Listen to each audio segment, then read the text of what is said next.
Kara had always believed that if you spent your life showing up for everyone else, someone would eventually show up for you.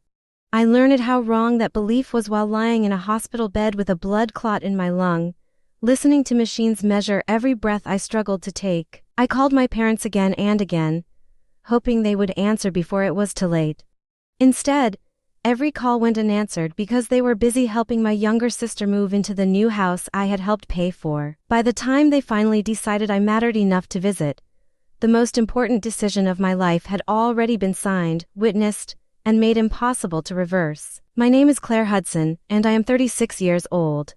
I own a home care agency in Indiana that provides caregivers for elderly people who can no longer care for themselves. I built the company from almost nothing, starting with one client, an old van, and more determination than money. Years later, I employed dozens of caregivers and spent every day making sure frightened strangers never had to face their hardest moments alone.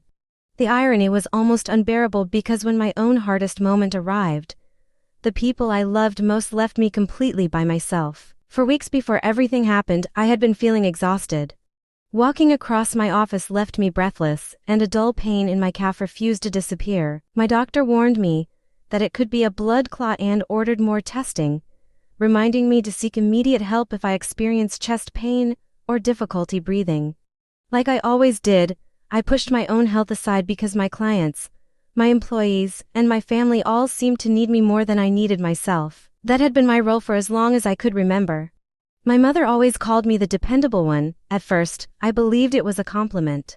Only later did I realize it was permission for everyone else to depend on me without ever asking whether I needed anyone in return. I quietly supported my entire family. I covered my parents' monthly expenses at their retirement community, although they rarely acknowledged where the money came from. I had named them as beneficiaries on my life insurance because I wanted them protected if anything happened to me. Only weeks earlier, I had also promised the down payment for my younger sister Emily and her husband Ryan, so they could finally buy their dream home. I never expected gratitude. Being needed felt close enough to being loved that I stopped noticing the difference. A week before my collapse, I mentioned to my mother that my doctor was concerned about my health. She barely reacted. She smiled through the phone and reminded me that I had always been the strong one. According to her, I would be fine because I always was. Those words stayed with me longer than I realized. Lying in that hospital bed, I finally understood they were never encouraged. They were an excuse that allowed everyone to ignore me whenever I needed help. Everything changed on a Friday morning. I was reviewing employee schedules when the room suddenly spun around me. Breathing became almost impossible, and an intense pain exploded through my chest. My coffee slipped from my hand as I collapsed onto the office floor. My longtime office manager immediately called emergency services before I could even understand what was happening. I still remember the cold floor beneath me, the oxygen mask placed over my face, and the terrifying realization that every breath felt like it might be my last. Doctors rushed me through the emergency department before transferring me to intensive care. A physician explained that a large blood clot had traveled from my leg into my lung. The next 48 hours would determine whether I survived. She encouraged me to notify my family immediately because there was no guarantee that things would improve. Shaking, I reached for my phone and called my mother first. The call rang until voicemail. I left a message explaining that I was in intensive care with a serious blood clot and begged her to call me back. 10 minutes later, I tried my father. The same thing happened. I convinced myself they were simply busy and would respond as soon as they heard the messages. They never did. Over the next 2 hours, I called them 7 more times. Every call ended exactly the same way. Eventually, I stopped leaving messages because repeating the words made the fear feel even more real. Then I opened our family group chat, hoping someone had finally noticed. Instead, I watched new pictures appear one after another. My parents were smiling while carrying furniture into Emily's new house. My father proudly held one end of a heavy couch while my mother posted cheerful updates celebrating what a wonderful family day they were having. They were active online the entire time my unanswered calls sat waiting on their phones. Something inside me quietly broke. I had spent my entire life believing that if I ever truly needed them, they would come. Instead, I watched them celebrate my sister's new beginning while I wondered whether I would survive long enough to see another sunrise. Late that afternoon my phone finally buzzed. For one hopeful second I thought my mother had called back. Instead, it was a text from Emily saying she was busy with the move but happy I was being taken care of and wishing me a quick recovery. That was all. No questions, no concern, no promise to visit. Just the assumption that because doctors were caring for me, her responsibility ended there. I stared at the message until the screen went dark, then I realized something painful. My sister was only treating me the way she had watched our mother treat me for years. Everyone believed I would always manage on my own because I always had. There was only one person left I had not called. My younger brother Ethan. I almost decided against bothering him, but loneliness finally defeated pride. He answered before the second ring finished. The moment I told him I was in the hospital, he asked only one question: which hospital? Less than an hour later he rushed into my room still wearing his work clothes, his face pale with fear. Without saying another word, he took my hand and promised he was not leaving. For the first time since the ambulance ride, I finally cried. Not because I was afraid of dying anymore, but because someone had finally shown me what real love looked like. Claire never left my bedside after that first visit. He called his school, arranged for another teacher to cover his classes, and spent every night sleeping in the uncomfortable chair beside my bed. Every time a nurse entered the room, he woke instantly to make sure I was all right. He brought me real food when I could finally eat, made awkward jokes that somehow eased my fear, and reminded me that I was more than the business I had built or the responsibilities I carried. Watching him quietly care for me forced me to face a painful truth. The one person I had overlooked for years was the only one who never questioned whether I deserved his time. As my condition slowly stabilized, the doctors became more optimistic. The blood clot was responding to treatment, but recovery would take months. During those long hours of silence, I started thinking about every promise I had made to my family. Every month I paid for my parents' comfortable retirement community. They were listed as the primary beneficiaries of my life insurance policy. My will left almost everything to them, and I had already arranged the money that would allow my sister and her husband to buy their dream home. Until that week, I believed those decisions came from love. Lying in that hospital bed, I realized they had come from habit. I had spent years rewarding people who valued what I provided more than they valued me. The next morning I called my attorney instead of my family. He listened quietly while I explained everything that had happened, from the unanswered calls to the photographs of furniture being moved, while I lay in intensive care wondering if I would survive. When I finished, he asked one important question. He wanted to know whether I was making permanent decisions because of temporary pain. I appreciated his honesty because it forced me to examine my own heart. After thinking for several moments, I calmly told him this was not anger, it was clarity. My family had finally shown me exactly where I stood in their lives, and I was choosing to believe them. Before he arrived, I asked my doctor to document that I was fully alert and mentally capable of making legal decisions. She understood immediately and agreed to witness every document alongside one of the nurses. When my attorney entered the room carrying his briefcase, everything was ready. One by one, we updated every part of my estate.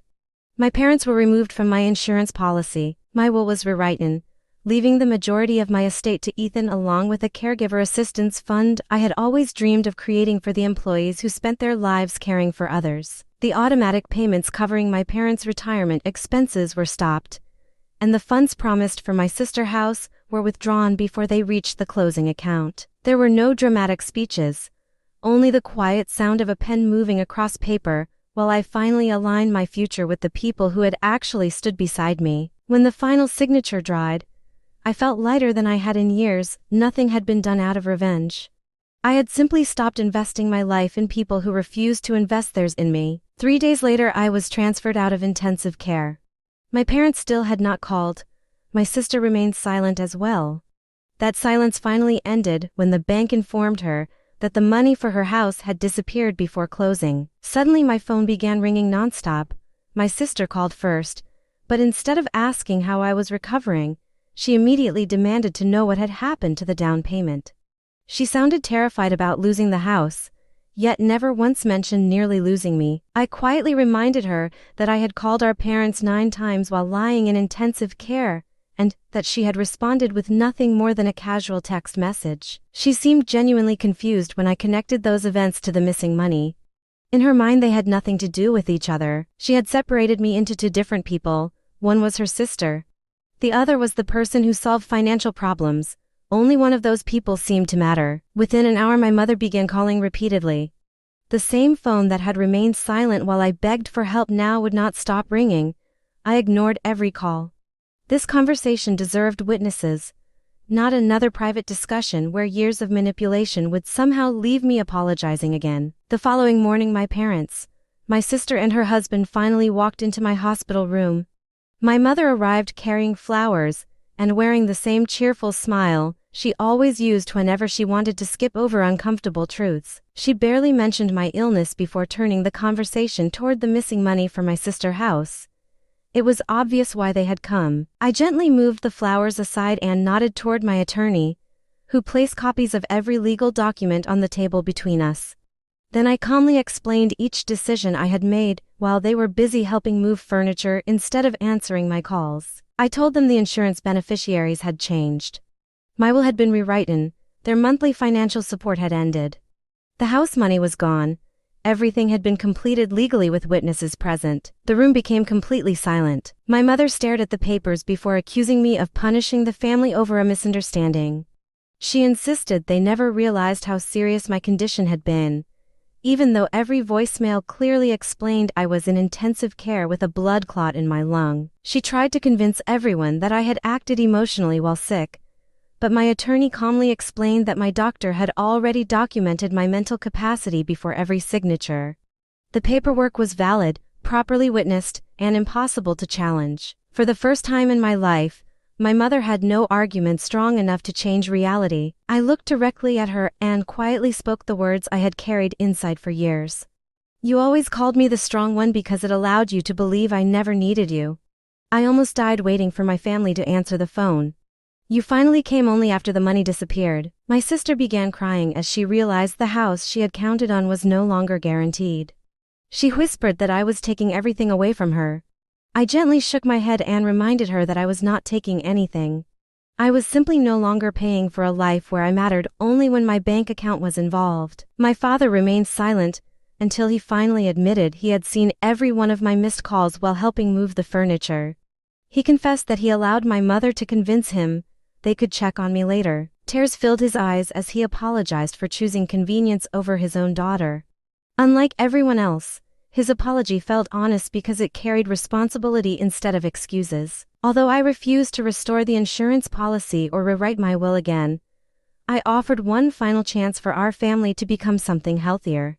I told my parents I would consider helping with part of their living expenses again, but only if our relationship changed completely. If they wanted my support, they first had to become the parents I had needed all along. They had to show up when there was nothing to gain except being there for someone they loved. My father agreed immediately. My mother stood quietly for a long time before finally admitting that she should have come to the hospital. It was only a few simple words, but they were the first genuine acknowledgement of my pain I had ever heard from her. Months later, my health returned, and my life looked very different. My sister eventually bought a smaller home she could actually afford. Ethan remained my closest friend, instead of the forgotten younger brother I had overlooked for years. My business continued growing, and the Caregiver Relief Fund became one of the accomplishments I felt proudest of because it supported people who spent their lives supporting everyone else. Nearly losing my life taught me something I should have learned much earlier. Family is not defined by shared blood or familiar last names. Family is measured by who walks through the hospital door when there is nothing to gain, who answers the phone when you are scared, and who chooses you before they choose convenience. I spent 36 years believing love meant carrying everyone else. It took 9 unanswered phone calls for me to understand that real love is revealed by the people willing to carry you when your own strength finally gives out.